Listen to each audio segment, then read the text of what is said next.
Simulacra and Simulation by Baudrillard. Chapter 12. Crash. From a classical, even cybernetic, perspective, technology is an extension of the body. It is the functional sophistication of a human organism that permits it to be equal to nature and to invest triumphantly in nature. From Marx to McLuhan, the same functionalist vision of machines and language, they are relays, extensions, mediators of nature ideally destined to become the organic body of man. In this rational perspective, the body itself is nothing but a medium.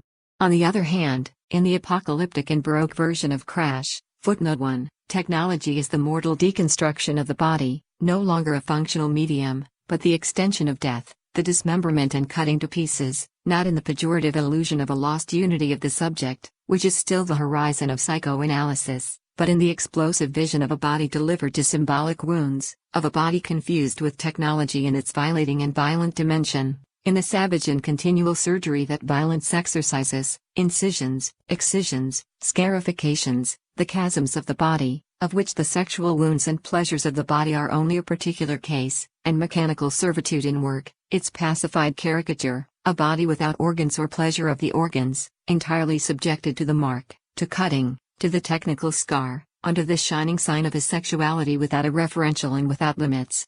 Her mutilation and death became a coronation of her image at the hands of a gliding technology, a celebration of her individual limbs and facial planes, gestures and skin tones. Each of the spectators at the accident site would carry away an image of the violent transformation of this woman, of the complex of wounds that fused together her own sexuality and the hard technology of the automobile. Each of them would join his own imagination, the tender membranes of his mucous surfaces, his grooves of erectile tissue, to the wounds of this minor actress through the medium of his own motor car, touching them as he drove in a medley of stylized postures. Each would place his lips on those bleeding apertures, lay his own nasal septum against the lesions of her left hand, press his eyelids against the exposed tendon of her forefinger, the dorsal surface of his erect penis against the ruptured lateral walls of her vagina. The automobile crash had made possible the final and longed-for union of the actress and the members of her audience. Pages 189-90. Technology is never grasped except in the automobile accident, that is to say in the violence done to technology itself and in the violence done to the body.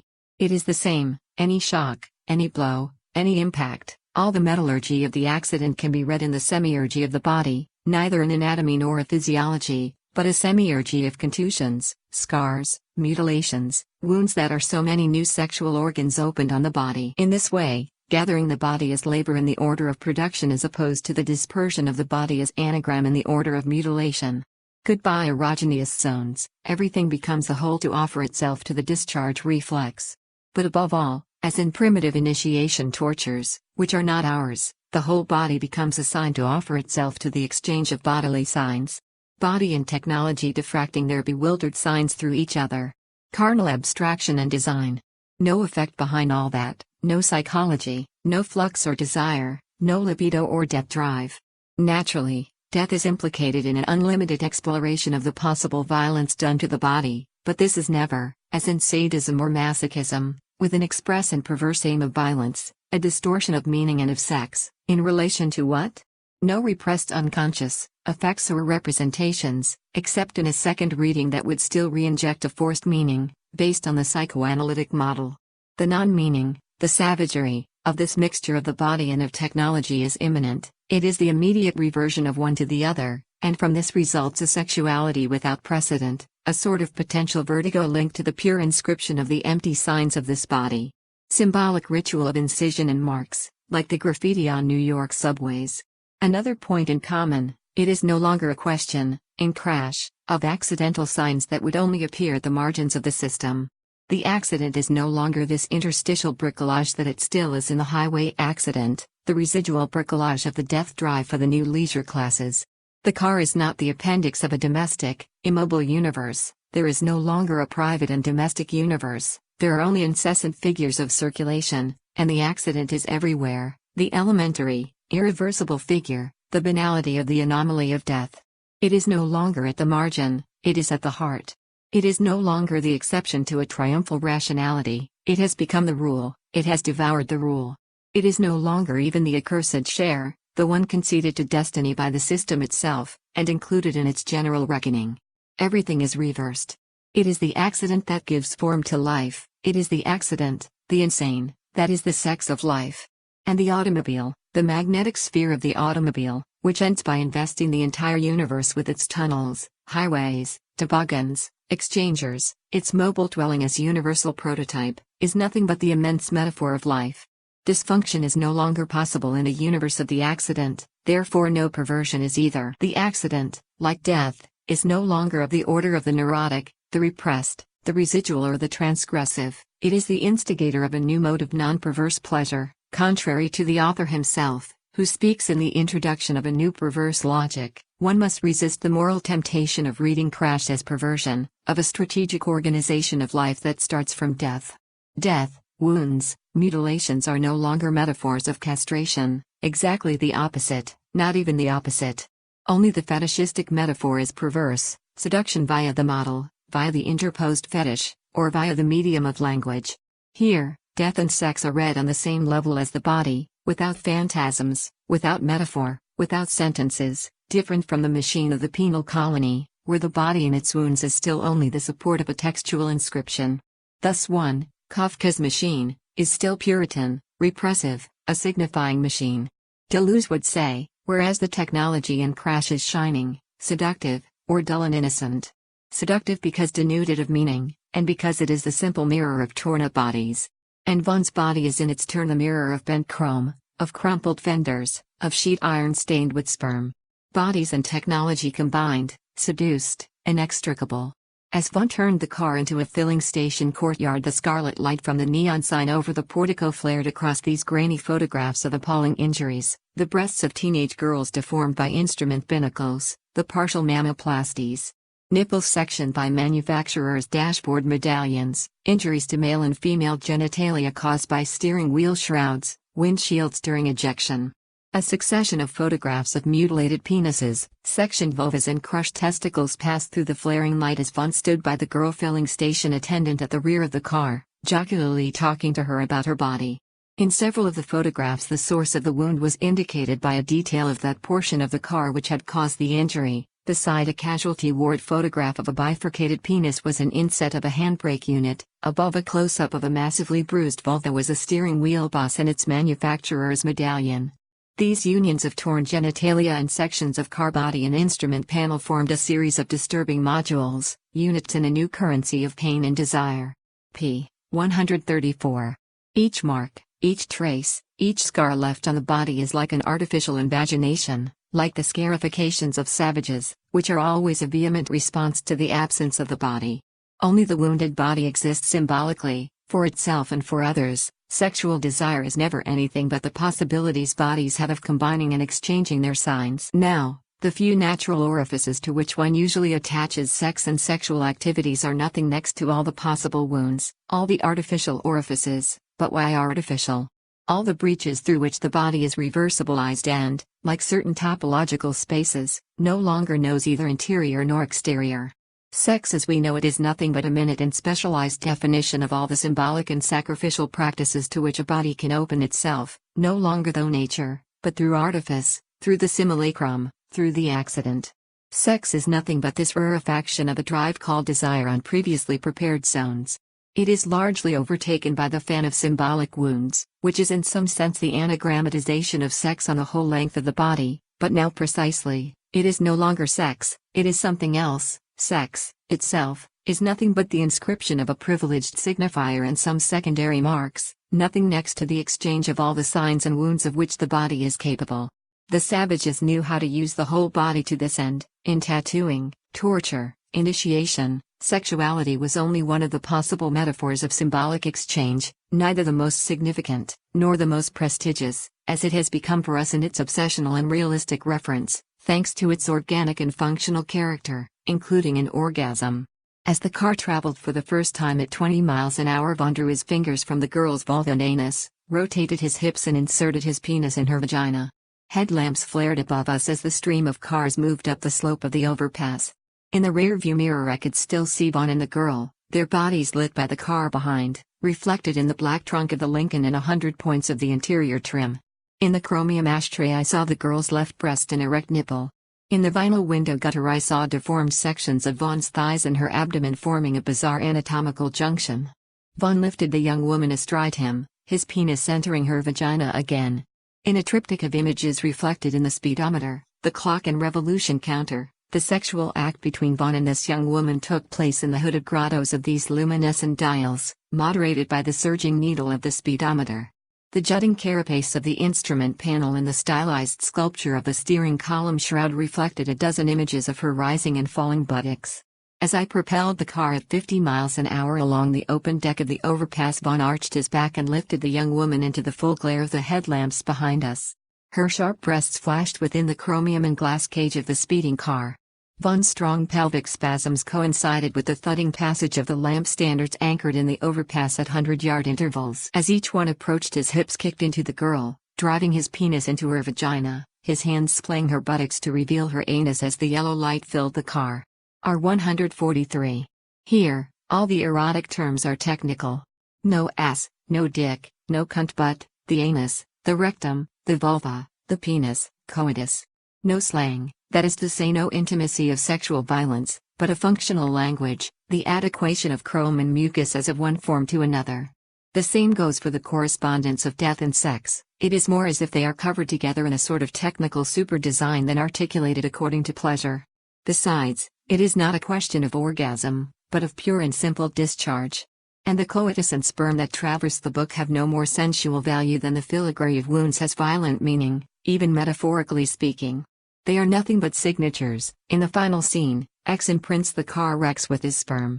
Pleasure, whether perverse or not, was always mediated by a technical apparatus, by a mechanism of real objects but more often of phantasms. It always implies an intermediary manipulation of scenes or gadgets.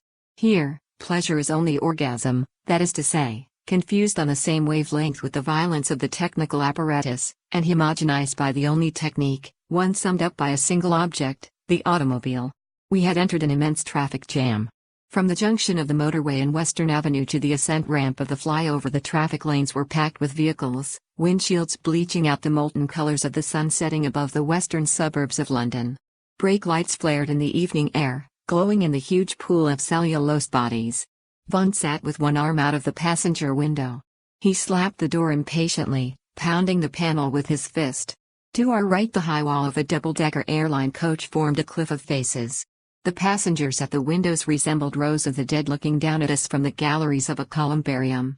The enormous energy of the 20th century, enough to drive the planet into a new orbit around a happier star, was being expended to maintain this immense motionless pause.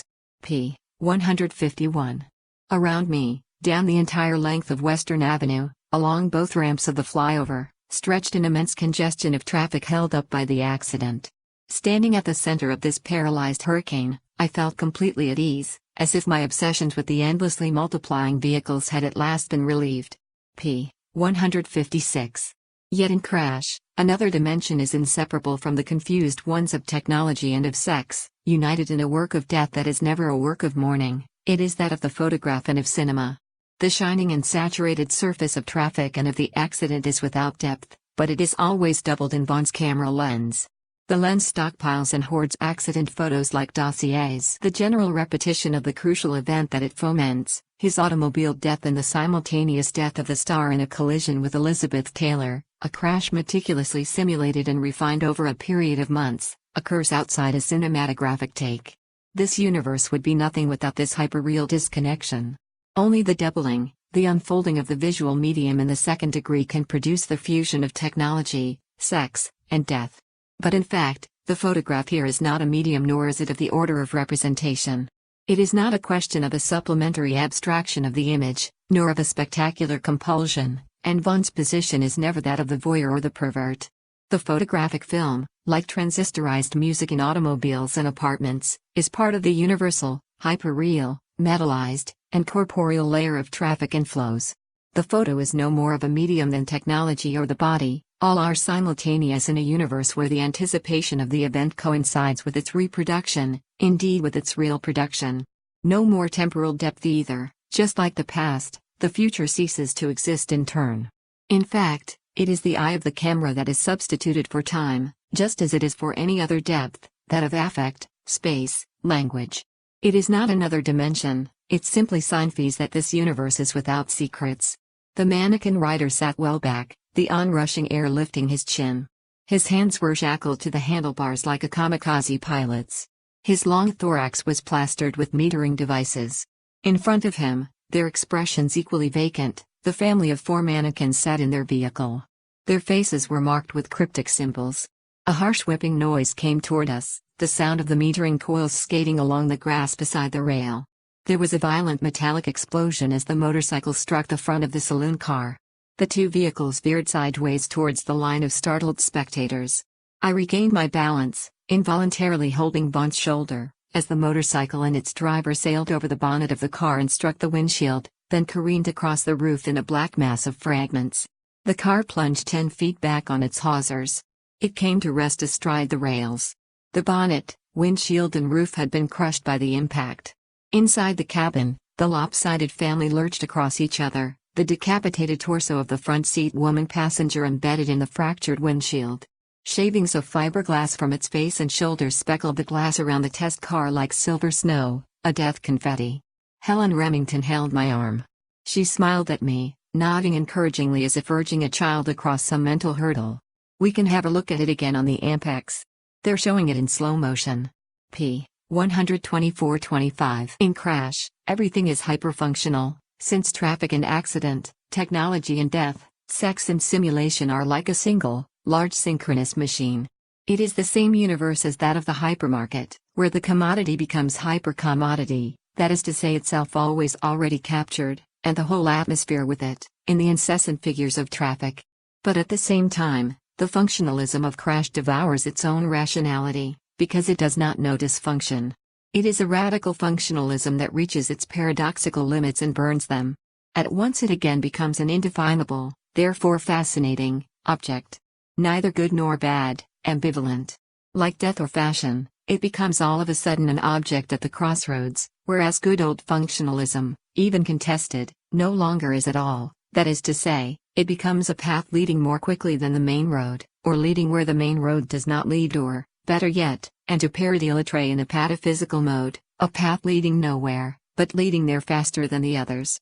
This is what distinguishes Crash from all science fiction, or almost all, which most of the time still revolves around the old couple function/dysfunction, which it projects in the future along the same lines of force and the same finalities that are those of the normal universe. Their fiction surpasses reality, or the opposite, but according to the same rules of the game. In Crash, no more fiction or reality, it is hyperreality that abolishes both. Not even a critical regression is possible. This mutating and commutating world of simulation and death, this violently sexed world, but one without desire, full of violated and violent bodies, as if neutralized, this chromatic world in metallic intensity, but one void of sensuality, hypertechnology without finality, is it good or bad? We will never know. It is simply fascinating, though this fascination does not imply a value judgment. There lies the miracle of Crash. Nowhere does this moral gaze surface, the critical judgment that is still part of the functionality of the old world. Crash is hypercriticism, there also in contrast to its author who, in the introduction, speaks of the warning against that brutal, erotic, and overlit realm that beckons more and more persuasively to us from the margins of the technological landscape. Footnote 2. Few books, few films reach this resolution of all finality or critical negativity, this dull splendor of banality or of violence. Nashville, Clockwork Orange.